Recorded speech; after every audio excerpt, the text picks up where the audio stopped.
Welcome to your Yin Yoga for the water element. The water element is related to the sacral chakra, which is located here. It's to do with your emotions, your feelings. And an interesting fact about our hips is that we store a lot of emotions in there. So you can expect a lot of hip openers in this practice. So I do recommend having a few blocks, cushions nearby. I won't be using them, but you're more than welcome to at home. So let's get started. Our first pose is going to be Pigeon Pose, one of my favourite birds. We're going to start with the right side. So your right leg is going to be coming to the top of the mat and your left leg straight behind you. The closer your foot is towards your body, the easier it's going to be. I'm quite tight in my hips, so I need it to be quite close to my body, but you're more than welcome at home to move it a little bit that way. You can also put a block under here for extra support. Just going to inhale and open up the body here, open up the chest, and an exhale, if you can, release down, forehead to the mat. Remembering to breathe in and out through your nose.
Next, inhale, slowly come out of Pigeon Pose. And just stretch that right leg behind you, just bring it back to life a little bit. And we'll move on to the second side. Left leg to the top of the mat. Right leg straight behind. Remember to keep your hips square, facing that way. On your next inhale, open up the chest. Exhale, release down, forehead to the mat.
Slowly and mindfully come out of the pose. Again, like the other side, we'll just move our left leg back.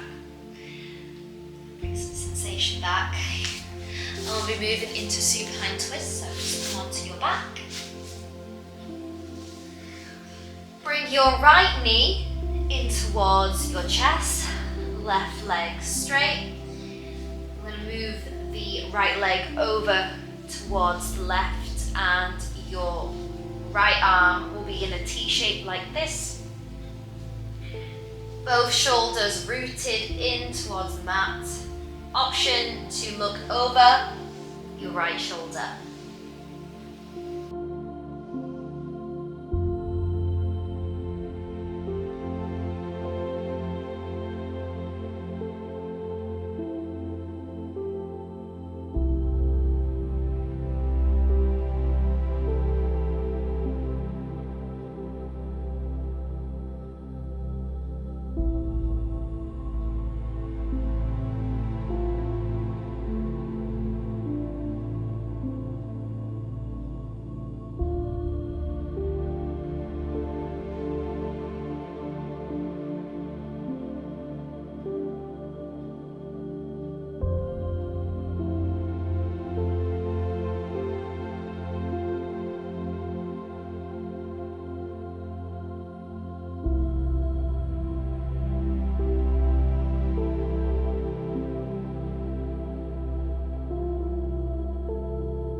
Bring your right knee back into your chest. Maybe bring both knees in, just rock side to side. Move into supine twist the other side, so your right leg is straight on the mat, guiding your left leg over towards the right. Option to look over your left side. Remember to keep both shoulder blades pressing down towards the mat. Breathing in and out through your nose.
Your left leg back into center. Hug both knees in. We're just going to rock up. So take a seat. And we're moving into shoelace pose, one of the most intense poses of yin. So if you are very inflexible in the hips, have your props close by. Your left leg is going to be bent with your foot towards your glute. The other leg, your right leg, is going to go over the top, so both knees are stacked. For me, this is a very intense pose. You can use a prop under here. And something that I'm going to visualize as I breathe here is water moving in towards my hips. I'm imagining a dry riverbed, and the water is just flooding in there, creating space. So if you'd like to join me in that visualization as we breathe, you're more than welcome to.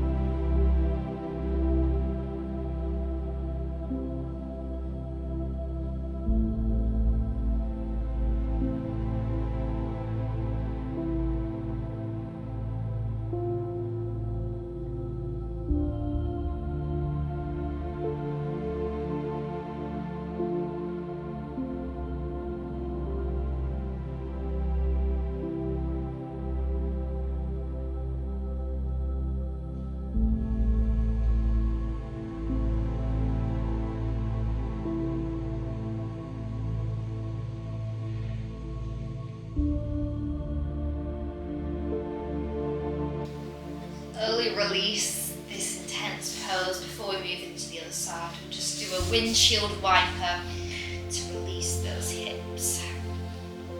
Moving into the second side. So your right leg goes underneath with your foot towards the glute, and your left leg goes on top of your right knee, so both knees are stacked. For me, this is easier. You might notice one side is easier than the other. That's completely normal. Like before, gently close your eyes if you wish.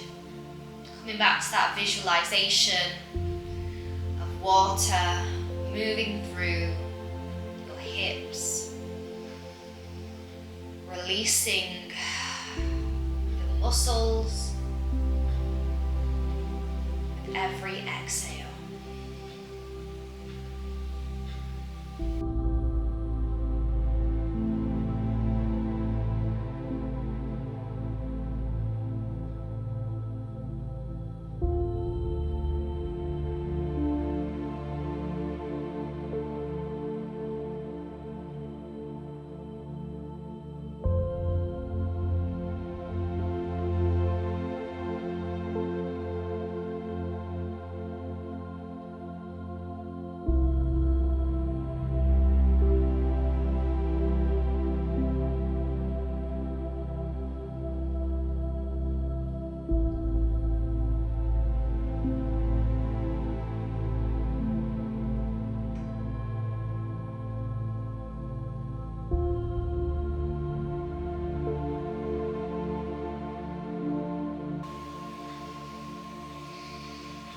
Mindfully coming out of this pose, we'll do those windshield wipers again,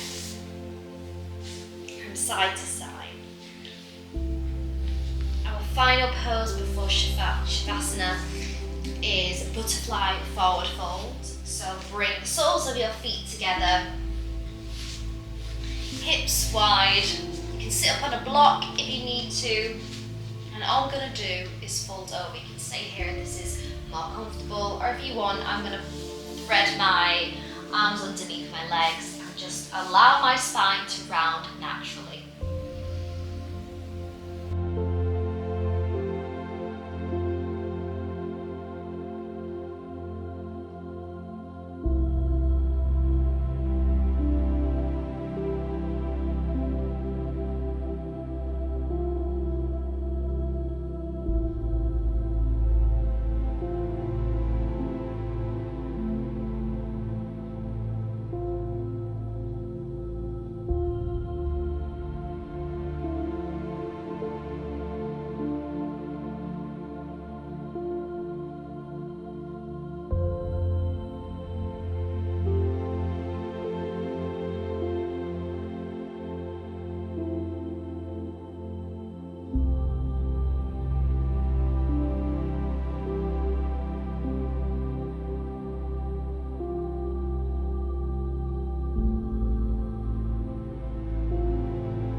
Use your hands to push into the mat as you slowly roll up vertebrae by vertebrae. And we will release into Shavasana, our final resting pose. So come down onto the mat and take up as much space as you wish, palms facing towards the ceiling. Gently closing your eyes, bringing your attention back to your breath. Allowing your body to absorb all of those movements. And if you'd like an affirmation, how about